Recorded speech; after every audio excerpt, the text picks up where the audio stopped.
Olá pessoal, tudo bem? Então vamos iniciar agora mais uma aula do curso de Psicanálise para Leigos, né? Hoje nós vamos para a nossa nona aula, né, do quinto módulo sobre a transferência. Então, a respeito do tema da transferência, ah, é interessante, né, a gente pensar nesse nome, porque se a gente compara, assim, ele usado em outros contextos, né? Por exemplo, uma transferência bancária, né? Em que uma quantidade, né? Um valor é transferido de uma pessoa para outra, né? Ou, por exemplo, no contexto da informática, né? Em que transferência tem a ver com a passagem de um controle de um banco de dados para outro, né? Ou seja, você está passando o controle de um programa de uma determinada pessoa para outra pessoa, né? Você está transferindo o controle, né? E no termo jurídico, por exemplo, a gente pode pensar na ideia de uma transferência de propriedade, uma transferência de bem, né? Ou até uma transferência de um direito, né? De uma pessoa para outra. E tudo isso é muito interessante porque acaba tendo a ver todos esses contextos, né, da palavra transferência um pouco com a ideia que ela representa na própria psicanálise, né? Ou seja, essa transferência de um poder que é meu para outra pessoa, né? A transferência de um bem, de um direito que é meu para outra pessoa, né? A transferência de um valor, né, que é meu para um outro, né? Tudo isso compõe um pouco, né, um pouco análogo ao que representa na psicanálise a transferência, né? E além disso, a gente pode pensar também, né, agora no contexto da psicanálise, né, que nela alguns conteúdos que são inconscientes, né, que não podem ser manifestados de uma outra forma, agora podem ter essa via da expressão por meio da transferência, né? A gente viu um pouco disso pensando na situação do sintoma, né, dos sonhos, dos atos falhos, né? Então a gente pode pensar que a transferência é mais uma dessas formas de expressão de um conteúdo inconsciente que não encontra uma outra maneira de ser manifestada, né? Então a transferência também é dessa ordem, né?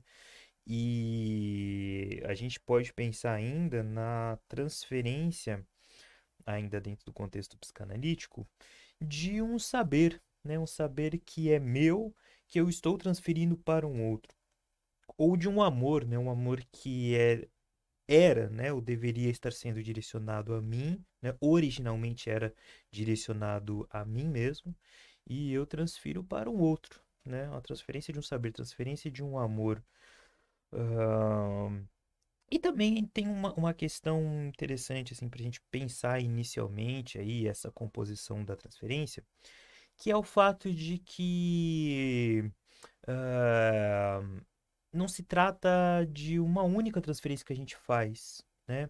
Se a gente for analisar a nossa história, existe uma história das nossas transferências, né? Ou seja, uma cadeia de transferências, né? A gente estabelece uma relação com alguém transferencialmente, e se aquela relação não dá certo, a gente transfere isso depois para uma outra pessoa, que pode não dar certo, e não dando certo, a gente transfere depois para uma outra, né? Ou seja, existe uma sequência, uma cadeia, né? Uma série de transferências que vão sendo passadas de uma pessoa para outra, né? Então, tudo isso compõe um pouco o que a gente pode inicialmente pensar a respeito dela, né? E aí a gente se pergunta, né? Ela acontece apenas no cenário psicanalítico, né? No setting analítico ali, né? E aí a gente se recorda que a gente já tratou um pouco disso na aula sobre o recalque, né? Quando a gente pensou, por exemplo, na imagem da esfinge como sendo aquilo que o paciente faz com o analista, né? Por quê? Porque lembrem-se que a gente falou desse lugar que ele convoca o analista para decifrá-lo, né? Para traduzi-lo, né? Para dar um significado àquilo que se passa com ele, né? E o analista não dando conta de decifrá-lo, ele será devorado, né? O enigma da esfinge, decifra-me, eu devoro-te, né? E aí, quando a gente falou disso, a gente pensou, né, sobre a questão de como que isso se manifesta o tempo todo na nossa vida, né? A gente o tempo todo tenta colocar as pessoas nesse lugar, né? Nessa convocação de que a outra pessoa consiga explicar o que acontece com a gente, né? E a gente até pensou, né, no quanto isso é tão universal que isso se expressa, por exemplo, na música lá da Vanessa da Mata, né? Numa música super popular, né? Que fala sobre ah, ah, como é que é mesmo a letra? Sim, o que você quer me dar, né, é demais, né? É pesado, não é paz, né? O que você quer de mim, irreais, expectativas desleais, né? Ou seja, essa dinâmica a gente faz o tempo todo com todas as pessoas em um momento ou outro da relação, né? Mas a diferença é que na relação analítica a gente encontra ali um lugar onde ela pode se manifestar assim, totalmente, né? Ela pode ali ser levada ao seu limite, né? Porque nas relações cotidianas a gente não consegue fazer isso ao limite porque o outro não suporta, né? Às vezes nem a gente suporta, né? Mas então a diferença é que na análise, essa transferência ela tem um campo aberto para se manifestar, né? E além disso, nela também a gente faz um manejo dela, né? A gente faz uma operação aí desse processo, né? Porque se a gente for parar para pensar, nós só conseguimos nos relacionar com outra através da transferência, né? Não há uma outra possibilidade de relação sem ser esse transferencial, né? Mas a questão é que com os outros a gente está o tempo todo ali, às vezes, se deparando, se assustando e encontrando um entrave, né, dessa manifestação. Na análise, não, na análise isso corre livremente, né?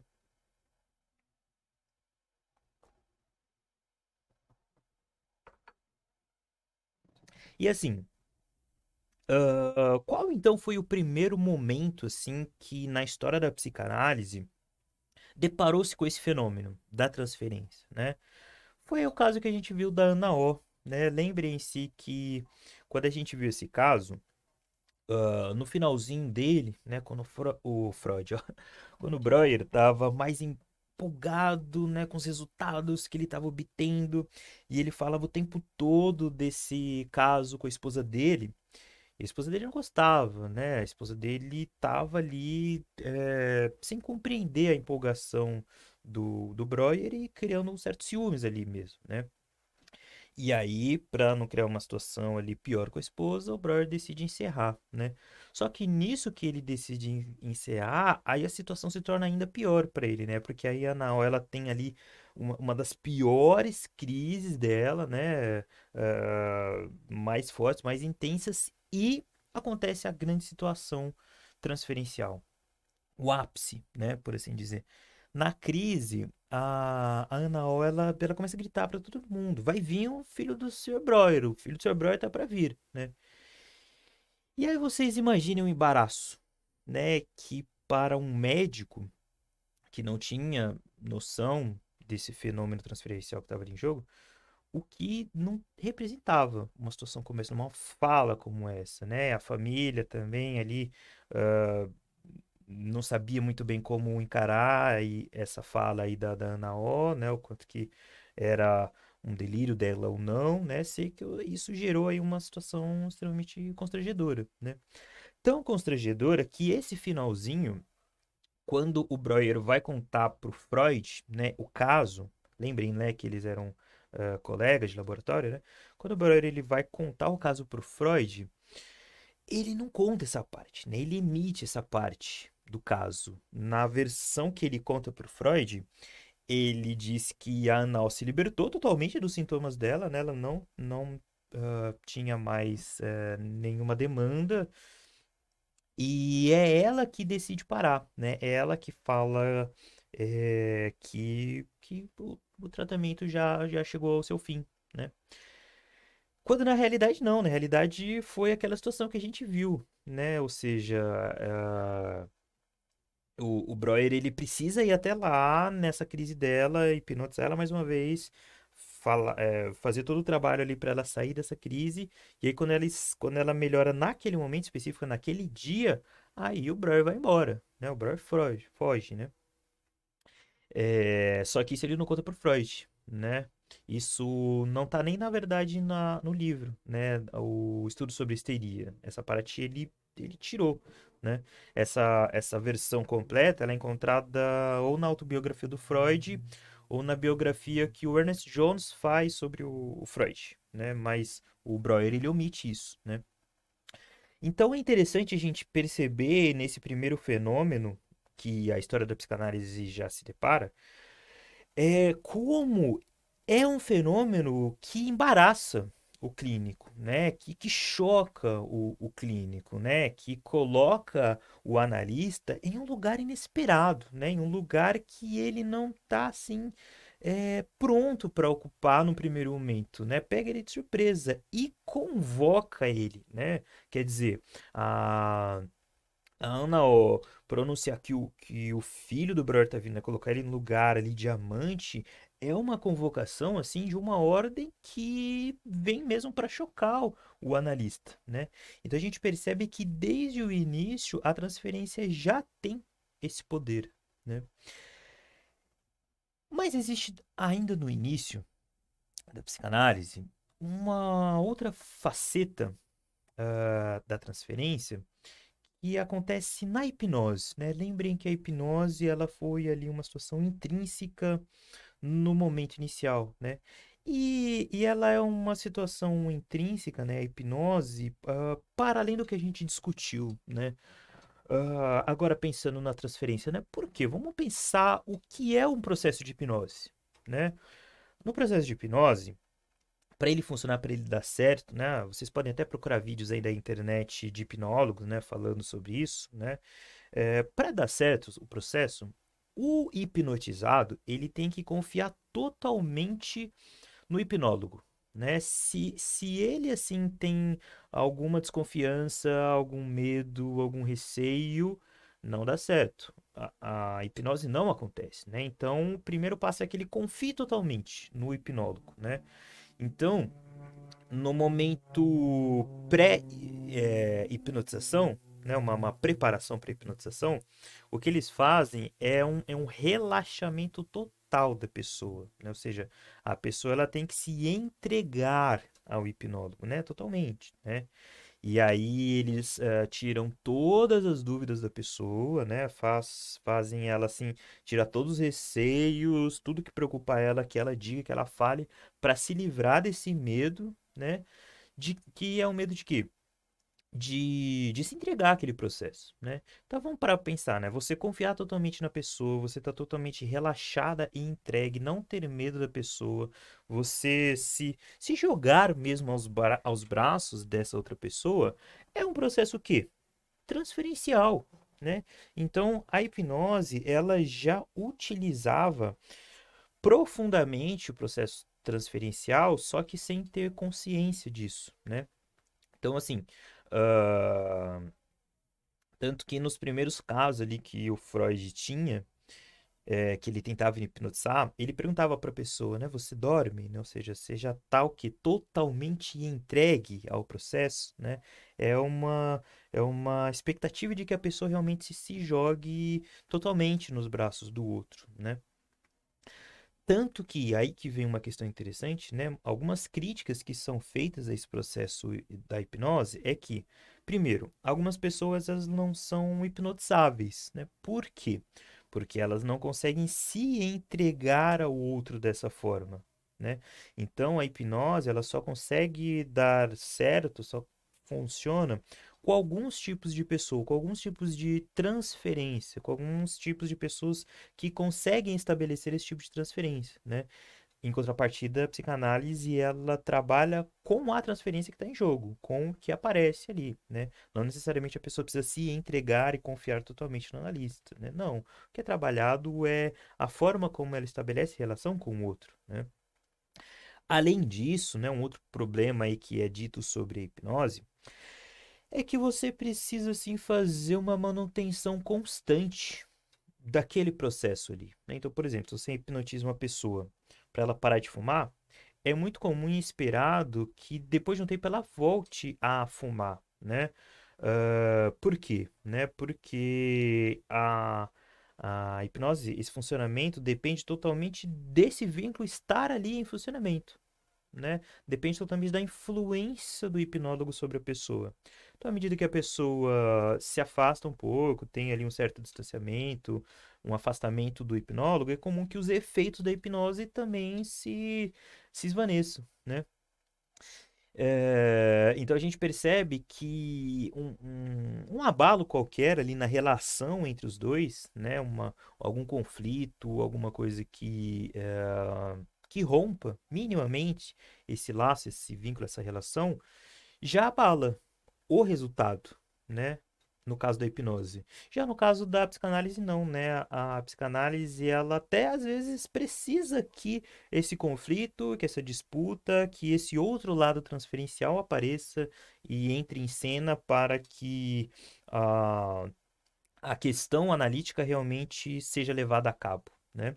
Então a gente pode aí pensar que na hipnose acontece uma manutenção constante do efeito transferencial, né? Enquanto que na psicanálise o que acontece é uma conscientização por parte do analisando desse jogo transferencial que ele coloca sobre o analista, né? Então a gente pode pensar que a psicanálise ela sofreu assim uma mudança ética, né, quanto à técnica, né? As duas estão fundadas na transferência, mas muda-se uma postura ética diante desse fenômeno ali que está em jogo, né? Então, isso é para a gente pensar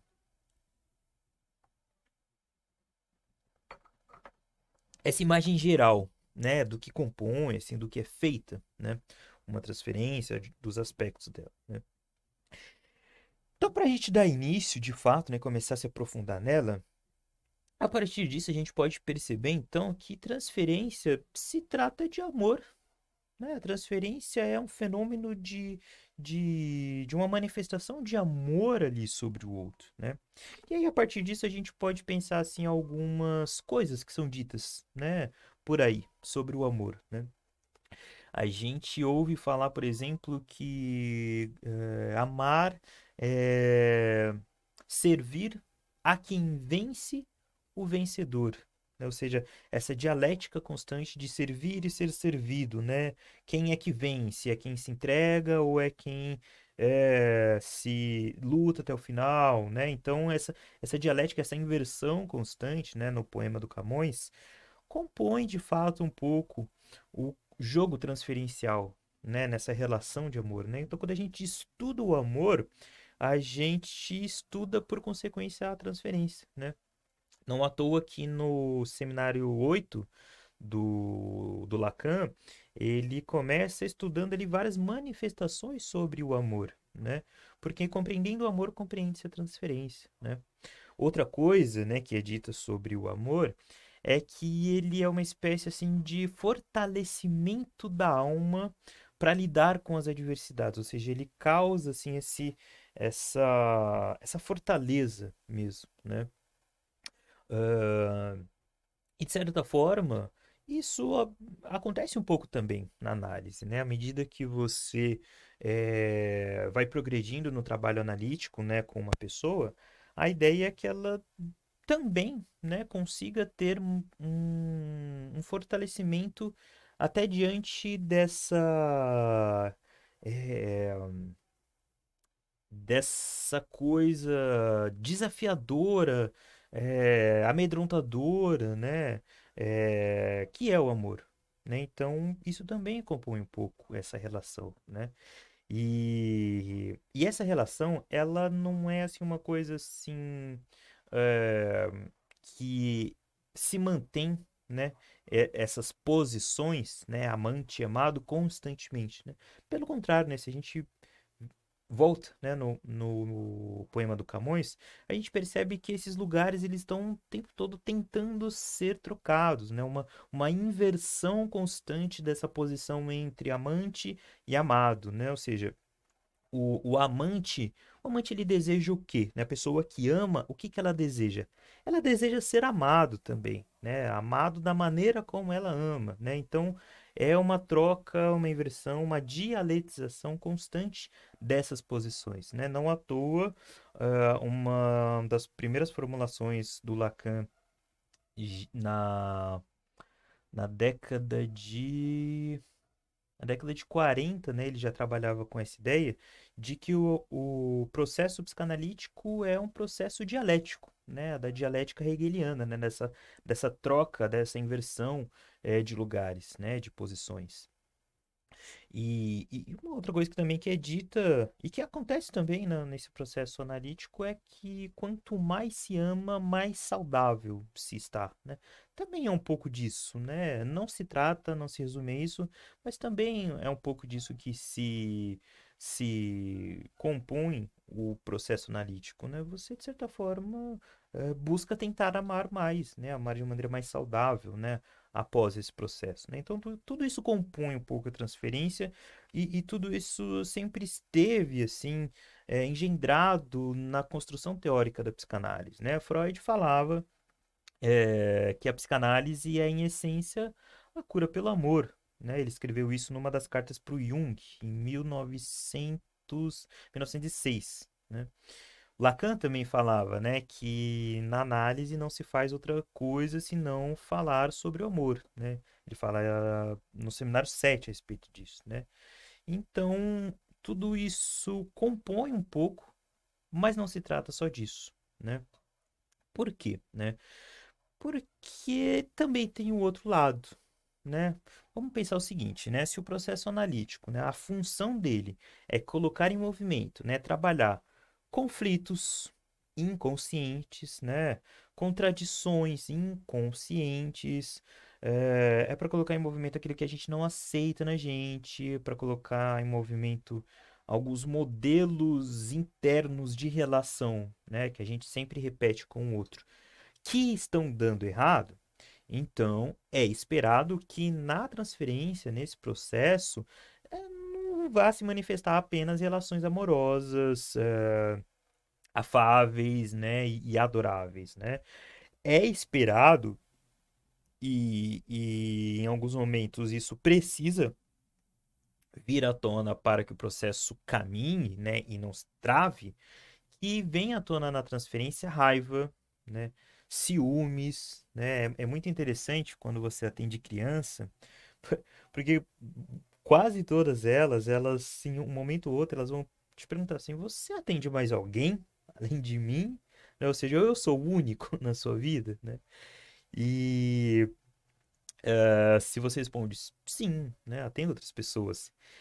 Geralmente, quase todas elas também perguntam assim: e outras crianças, você atende? Ou eu sou a única criança, né? Então, a sessão com a criança, ela faz vir em palavras, em manifestações, coisas que às vezes no atendimento com o adulto tá lá, né, de maneira implícita, né, não manifestada. Às vezes o adulto não tem coragem de colocar isso em palavras, mas ele sente também essa mesma forma, né? Poxa, será que o meu analista gosta de me atender? Será que ele gosta de atender da mesma forma que outros, né? Será que eu sou o paciente que ele mais gosta ou o que ele menos gosta, né? Então, e isso se manifesta nesses ciúmes, né? E isso traz ódio, isso traz raiva, isso traz rancor.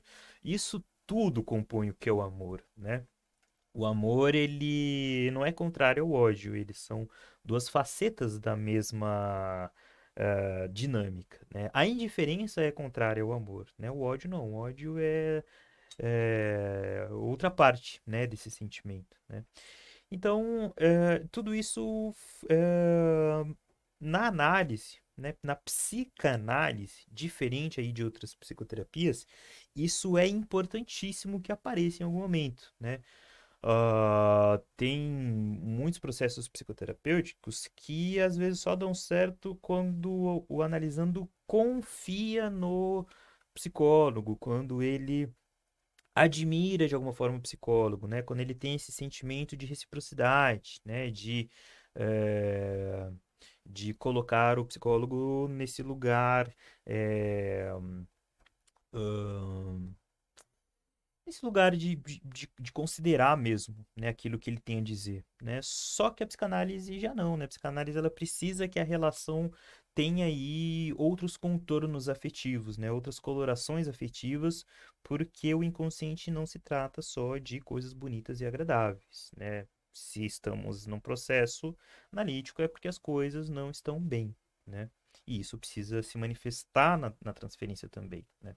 Então, por exemplo, se a gente pensar assim em um exemplo de transferência, né? Tem pessoas assim que são bem certinhas, né? Que não gostam de se indispor com o outro em momento nenhum, que tentam o tempo todo ali ter uma boa relação, ter uma boa convivência com todo mundo, ah, e isso é levado sempre ao cabo, né? A cabo, ao limite, né? Essas pessoas, ou seja, isso que está se manifestando na consciência, né?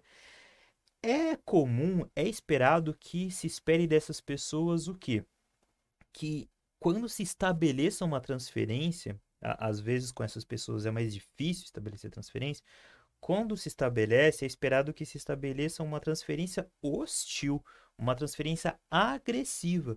Por quê? Porque é isso que está no inconsciente dessa pessoa, né? Se no consciente é essa questão muito adorável, muito bonita, que o outro tem que ser sempre muito compreensivo comigo, isso muitas vezes está aí para esconder um desejo de agressividade, né? Um desejo de hostilidade, né? Que tem que estar sempre ali muito contido, muito controlado. E isso precisa aparecer na transferência, né? Então é comum que essas pessoas precisem ser, às vezes, provocadas, né? Essa transferência é uma transferência que ela precisa, assim, acontecer de maneira provocada mesmo, né? Às vezes a gente precisa quase que irritar essas pessoas para que essas transferências se manifestem, né? Então, essas pessoas é comum que elas, no cotidiano, assim, nas relações e nas transferências do cotidiano, elas sejam aquelas ditas passivas agressivas, né? Sabem? Aquelas pessoas, assim, que ofendem, né? Que às vezes são rudes, mas de maneira toda enfeitada e bonita, que pode até passar despercebido, né? Aquilo que está sendo dito, mas está sendo dito, né? Então, a gente pode dizer que essa agressividade é inconsciente para essa pessoa, ou seja, é imperceptível para ela, né? Ela não aceita, não se dá conta, não trabalha conscientemente com isso, né?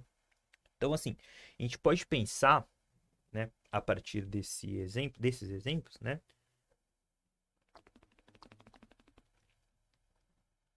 que a transferência pode, às vezes, acontecer naturalmente, né? Às vezes ela precisa ser controlada, né? Por exemplo, tem criança que ela tem uma queixa assim de muita agressividade, né? Seja vinda dos pais ou diretamente dela, né? Geralmente vinda dos pais da escola, de uma agressividade muito forte, muito destrutiva, muito autodestrutiva, e é comum que nos primeiros contatos, nos primeiros momentos, essa transferência se manifeste assim no limite, né? Então a criança, ela te provoca, ela quer destruir as coisas do consultório, ela quer rabiscar a parede para te provocar, né? E isso precisa ser controlado, né? Toda transferência tem que ter ali um certo contrato, né? Senão as coisas não caminham, senão as coisas não andam, né? Então você precisa fazer um pacto, né? De uma relação, né? Entre vocês, com a criança, com o adulto, né? Tem transferências agressivas também com adultos, né? Sexuais demais, que precisam estar ali em um campo manipulável, né? Já outras transferências, elas precisam ser meio que puxadas, assim, você precisa puxar a pessoa para transferência, você precisa irritar ou provocar ou fazer essa transferência vir em jogo para a análise começar. Antes dessa transferência se manifestar, a análise não começa, né? Começa assim um trabalho talvez inicial ali, mas a análise mesmo é depois da transferência, né? E pode acontecer também da transferência nem acontecer, né? Tem muitas pessoas assim que elas não estão dispostas a esse laço com o outro, a esse tipo de relação, né? Não conseguem aí se abrir para uma narrativa em que ela coloca o outro como ouvinte, como testemunha, como alguém que pode ter algo a acrescentar na minha narrativa, né? E, consequentemente, para eu construir uma narrativa, eu preciso me colocar assim como um personagem, né? Dotado aí de sentimentos, de emoções, de afetos. É diferente de só descrever as coisas, né? Ou seja, despido de afeto. Não. A transferência, essa narrativa, ela precisa ter esse colorido afetivo que tem pessoas que não estão dispostas a isso, né? Não conseguem estabelecer aí essa dinâmica, né? Esse tipo de relação, né? E aí, a gente chega em um outro aspecto, né, muito importante, né, muito característico, né, da transferência, que é o fato dela compor algo da ordem da repetição. A gente chegou a falar um pouco disso nas aulas anteriores, né, sobre recalque também, né? Por quê? Porque assim, ah, é muito comum que na transferência apareça assim algo de uma repetição constante de uma experiência traumática, né? Que isso esteja ali inscrito na transferência, né? Por quê? Porque assim, dependendo, né, do trauma, da ordem do trauma, do quão intenso e desorganizador ele foi, a pessoa, o sujeito, ele não consegue assim recordar esse evento, né, acontecido no passado como algo que ficou no passado, né? Às vezes, a desorganização, a marca, né, o registro que isso fica no psiquismo da pessoa faz com que essa pessoa ela fique revivendo constantemente isso, como se fosse assim da ordem da experiência de algo que se manifesta sempre no presente, né? Uma, uma uma manifestação presente mesmo, né? Não se trata apenas de um evento que ficou no passado, não. Mas pela minha incapacidade de elaborar isso, isso se repete, eu revivo e revivo isso de novo no presente, né? E isso acontece nas nossas relações, acontece na maneira como eu me coloco em relação ao outro, acontece, então, na dinâmica transferencial, né? O Freud, ele dizia, por exemplo, que a transferência, ela é como se fosse, assim, uma condensação da neurose, né? Então, toda neurose, todo trauma, todo aspecto inconsciente, neurótico daquele sujeito tá ali contido na transferência. A transferência, ela fala sobre isso, ela conta essa história neurótica, né? Então, assim, só para a gente pensar no exemplo, né? Ah, a gente pode pensar naquela dinâmica de que pessoas que sofreram algum tipo de abuso, né? A gente pode estar falando aqui tanto de abuso sexual quanto qualquer abuso, qualquer excesso, né? Qualquer excesso que viole a integridade psíquica, a integridade emocional do sujeito, né? Então, qualquer abuso, né? Ele pode causar na pessoa, no abusado, uma tendência, né, posterior, né, futura, a abusar, né, a cometer um abuso de ordem semelhante, né? Isso é muito comum, né? Pessoas que sofreram assim algum tipo de agressão, se elas não conseguem elaborar, não conseguem dar um sentido, não conseguem organizar esse registro, essa marca, essa cicatriz psíquica, é comum que ela se torne depois uma agressora de ordem semelhante, né? Então, isso compõe o que a gente chama de dialética da identificação, né? Ou seja, a gente falou de dialética, nessa troca constante aí de lugares e de papéis, nessa inversão, né? Essa dialética de uma identificação, ou seja, eu acabo me identificando com o agressor, né? Pelo caráter traumático, pelo fato disso ser algo indizível, né? Às vezes a única expressão disso acaba sendo uma identificação mesmo com esse agressor, né? Inclusive, eu vou deixar aqui para vocês uma indicação para se vocês quiserem aí ver exemplos fantasticamente bem elaborados, muito bem construídos, em camadas assim muito complexas e muito profundas, sobre essa dialética aí da identificação, né?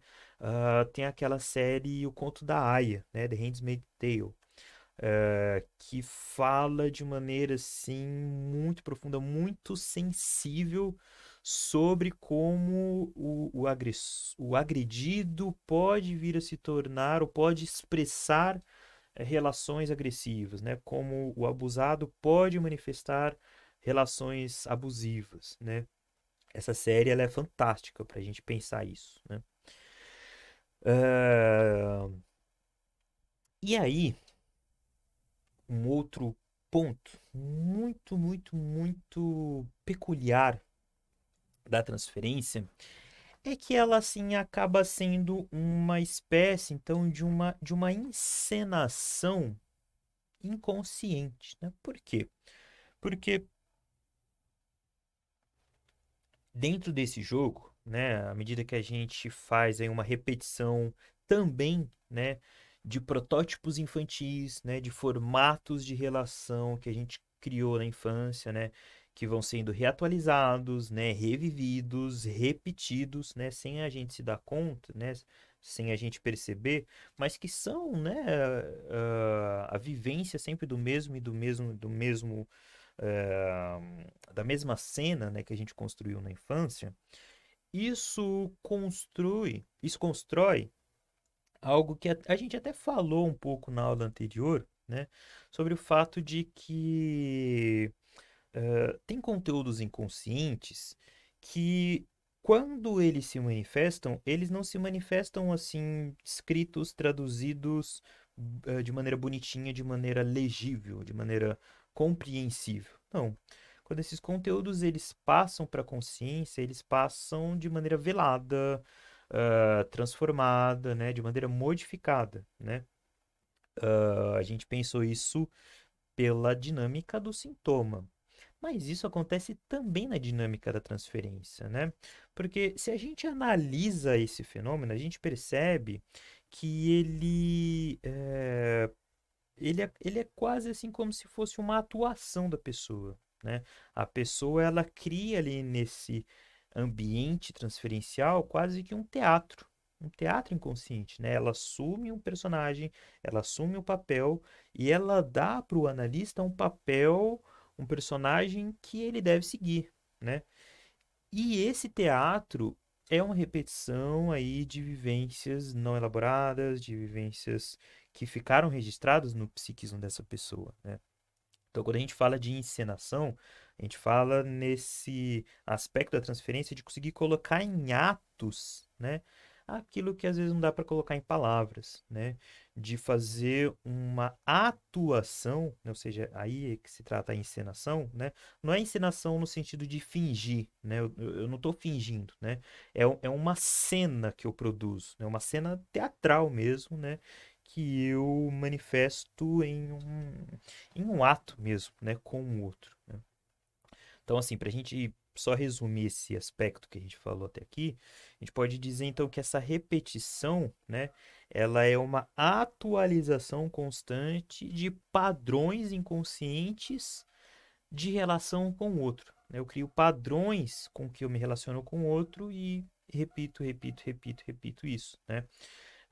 E nesses padrões, então, a gente tem aí modalidades de afetos, de identificação, de fantasias, de demandas que a gente coloca sobre o outro, né? A gente até falou também nos vídeos anteriores sobre o fato do neurótico, ele não conseguia, assim, criar novas experiências, criar novas formas de relação com o mundo, criar novas fantasias. O neurótico, ele tem essa tendência a repetir constantemente a mesma fantasia, né? Ah, e aí, já para a gente finalizar a nossa aula aqui hoje sobre transferência,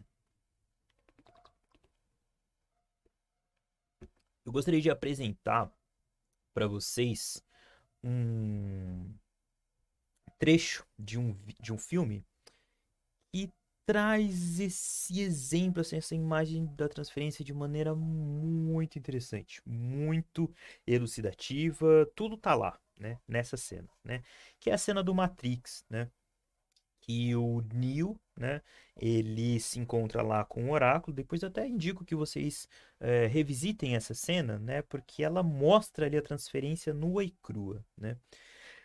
Então, o Neo que estava sendo colocado nesse lugar de escolhido, né, por todo mundo, todos diziam isso para ele, que ele era o escolhido.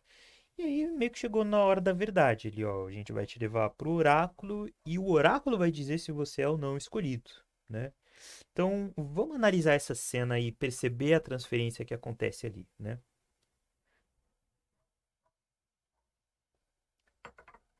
Para isso, vamos nos lembrar, né, de como que é a cena, né?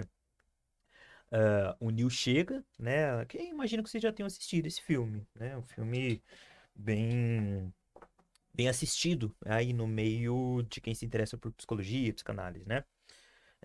Então, a cena que ele chega, né, lá no oráculo, ele entra, né, no que seria a sala, né, do oráculo, e quando ele entra, ele se depara com uma cozinha, né, uma cozinha simples, tal, e aí tem uma senhora cozinhando lá alguns biscoitos, né? E aí ele pergunta: "Você que é o oráculo?" E ela responde: "Sim", né? Mas não era o que você esperava, né? E aí ele meio que, reparem, né? Ele meio que olha assim, ela de cima a baixo, né? Quando ele pergunta, né? Você que é o oráculo, né? E aí tem um diálogo breve ali sobre o determinismo, né? Na alegoria lá do vaso, né? Ele derrubou o vaso porque ela disse para não se preocupar com o vaso ou não, nosso futuro está determinado, não. Então tem esse diálogo aí sobre o vaso, né? Não nos interessa tanto essa parte, né? E aí o oráculo se senta, né, e pergunta para ele: "E aí, né, o que que você acha, né? Você acha que você é o escolhido?" E aí ele fala: "Sinceramente, eu não sei." Né? Aí ela mostra assim a placa, né, que tá no teto e fala: "Conhece, né? É latim, né? Significa conhece-te a ti mesmo." Olha a jogada, né, que ela dá para ele. Só que ele ouve isso, né? Não fala nada. E aí ela continua falando, então, né, para ele. Ela fala: "Ó, vou lhe contar um segredo, né? Ser o escolhido é como estar apaixonado. Ninguém te fala que você está apaixonado, mas você sabe, com todas as letras, com todas as forças, com todas as fibras, né, do seu ser." E aí o Neo não responde, né? O Neo não fala nada. Ele só abaixa a cabeça. Ou seja, ela joga uma coisa para ele e ele não fala nada, ele abaixa a cabeça. E aí na sequência, né, ela diz pra ele, ela se levanta, né, e diz: "Eu vou dar uma olhada em você", né? Ela segura assim o rosto dele, né, essa cena é muito engraçada. A gente vai analisar cada um dessas cenas, tô só relembrando pra vocês, tá? Então, ela segura a cabeça dele, né, e fala: "Abra a boca e diga ah." Ele: "Ah." Aí ela olha aí o olho dele assim, né, como se fosse um médico, né, analisando o paciente. É, E aí, ela pega nas mãos dele. Essa parte também é interessante, né? Ela segura nas mãos dele como se fosse uma cigana, né? Que vai ler o destino dele pelas mãos, né? E aí o que ela diz é muito interessante, né? Ela diz: ok, agora eu deveria dizer, interessante, né? Mas E aí o Neil diz, mais o quê? E ela fala, mas é claro que você já sabe o que eu vou lhe dizer. E o Neil responde, né? Eu não sou o escolhido. Aí ela, lamento, filho. Então essa é a cena, né? Vamos entender por que que se trata aí de um ótimo exemplo transferencial, né? Porque assim, primeiro, né? No momento ali que ela pega as mãos dele e diz, interessante, né? Não, desculpa. Ela pega nas mãos dele, ali, como se fosse ler o futuro, e ela diz: agora eu deveria dizer.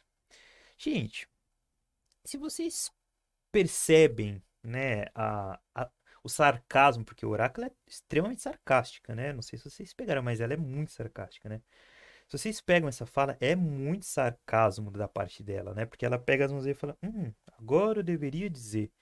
Gente, isso parece assim.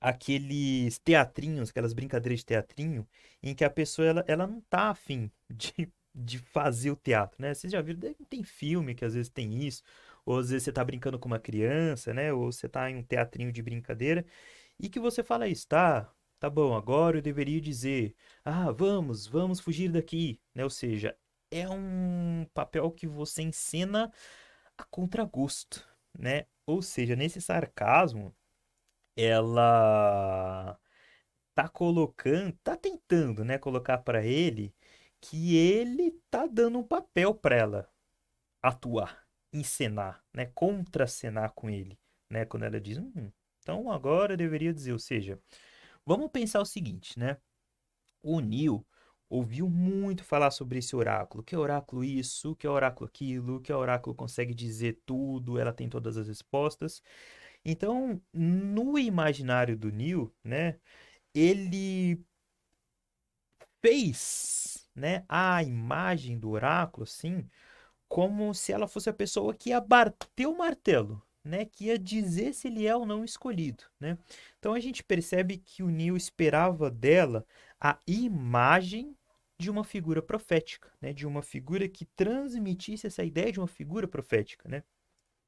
É, E aí, por isso que a Oráculo, ela percebe que o Neil tá colocando ela nesse lugar, e ela fala, tá bom, então eu vou fingir aqui que eu sou uma cigana, né, que vou ler as suas mãos. E por isso ela diz, né, tá, me dá suas mãos. Agora eu deveria dizer, interessante, né? Ou seja, o oráculo faz com o Neil aquilo que o analista tem que fazer com o paciente dele, né? O analista, ele tem que ser esse objeto da fantasia do outro, ele tem que aceitar esse lugar, ele tem que aceitar esse papel que o paciente dá para ele ensinar, né? Ele tem que atuar nesse teatro, né? Ele tem que seguir essas fantasias que o sujeito está colocando ele.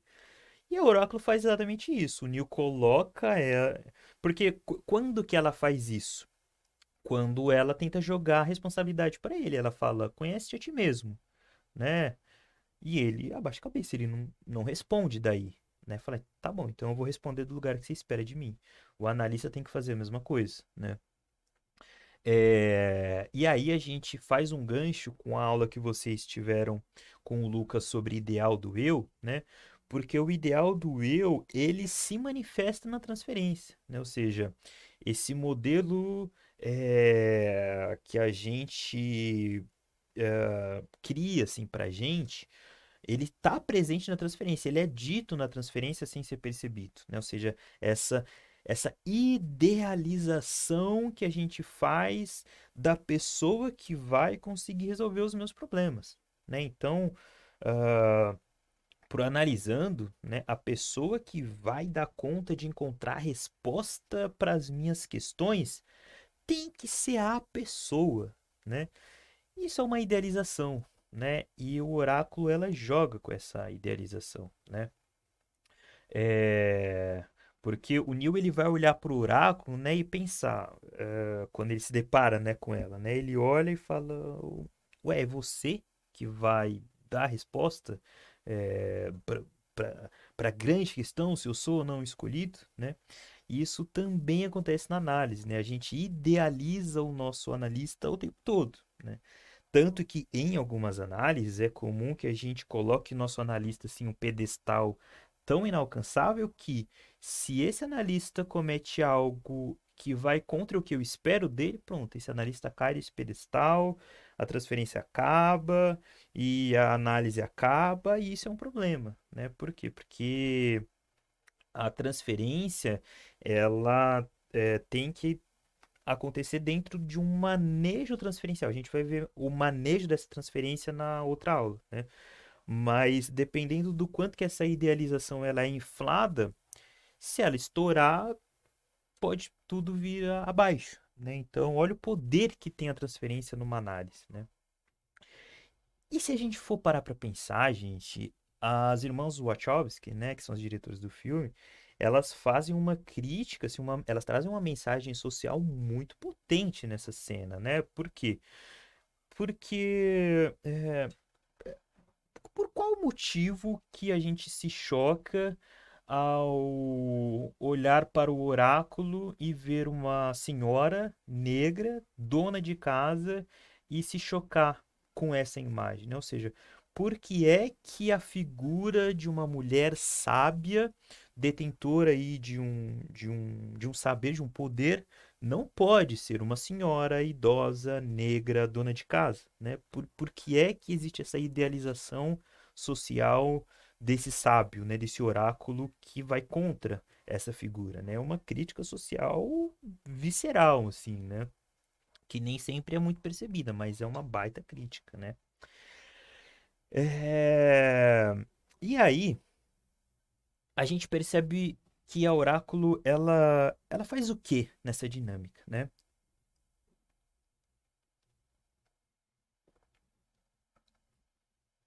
Ela não só assume esse papel aí da vidente, né?